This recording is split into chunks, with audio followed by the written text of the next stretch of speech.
Koliko su biciklisti opasni na putevima u Srbiji, pokušat ćemo da zaključimo u ovoj epizodi Opasnih krivina. Zapratite nas i preporučite svim ljubiteljima saobraćajnih tema. Bicikliranje je zabavno, jeftino i bez obzira na to što ćemo stići mnogo posle vozača automobila, okretanje pedala ima drugih prednosti. Zdravlje, sloboda, rekreacija, ali samo ako je bezbedno. U suprotnom, vozač bicikla može biti u nevolji, ali može ostati i bez svog omiljenog bajsa. Tako kaže zakon. Biciklisti bi trebalo da zaštite glavu nošenjem kacige, da nose fluorescentni prsluk ili da se oblače u žive boje koje su uočljive drugim učesnicima u saobraćaju, da koriste svetla na biciklu kako bi bili viđeni. Prilikom kretanja noću ili u uslovima smanjene vidljivosti, obavezno je upaljeno belo svetlo na prednjoj i crveno na zadnjoj strani bicikla, kažu u MUP-u. Subotička policija je bila aktivna prethodnih dana i za samo 24 sata iz saobraćaja isključila nekoliko vozača zbog raznih prekršaja. Uglavnom je to bila vožnja pod dejstvom alkohola, psihoaktivnih supstanci i nepoštovanja drugih propisa. Na primjer, jednog vozača mopeda koji je vozio bez dozvole i kacige, također je policija isključila iz saobraćaja. Promili su bili dominantni u Subotici prethodnog vikenda. Jedan je vozio auto sa 2,07 promila, drugi je bio na električnom biciklu sa 1,91 promilom.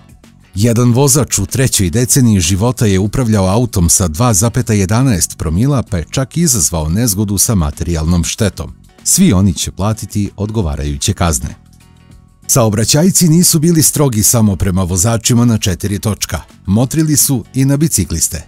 I jedan slučaj iz Subotice je ostavio poseban utisak. 52-godišnji vozač iz ovog grada uhvaćen je u saobraćaju sa 2,03 promila alkohola dok je vozio bicikl. Zbog ranijih prekršaja policija mu je taj bicikl oduzela. Kažu stručnjaci za bezbednost saobraćaja, prevozno sredstvo u posedu bahatih postaje oružje. Samim tim se i oduzima. I to nije prvi slučaj oduzimanja bicikala. U prvih 5 meseci 2024. godine privremeno je oduzeto 11 bicikala od vozača koji su ponovili prekršaje. Hajde da se prisjetimo samo nekih događaja. U martu prošle godine oduzet je bicikl Subotičaninu koji je vrteo pedale sa 1,38 promila alkohola. To mu je bio treći prekršaj u posljednje 2 godine, te mu je u skladu sa zakonom i oduzet bajs.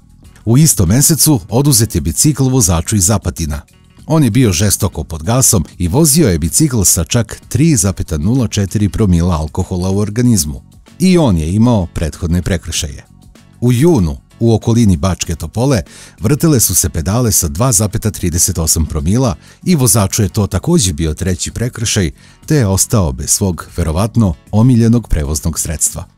Čini mi se ipak da je prošlogodišnji rekorder pronađen u Leskovcu. Čovjek je vozio bicikl sa 4,93 promila alkohola u organizmu, što znači da je verovatno pre te vožnje popio litar žestine.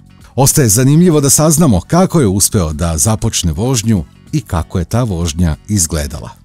U 2024. stradao je 41 biciklista, a dogodilo se ukupno 1626 nezgoda u kojima su učestvovali biciklisti.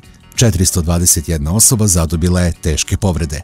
Analize pokazuju da u većini slučajeva krivicu snose vozači motornih vozila, najčešće prilikom sustizanja ili preticanja biciklista, naveo je MUP.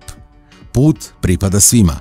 Pa, kako se apeluje na vozače da obrate pažnju na bicikliste, od biciklista očekujemo da voze trezni i da poštuju pravila saobraćaja kao i svi drugi vozači.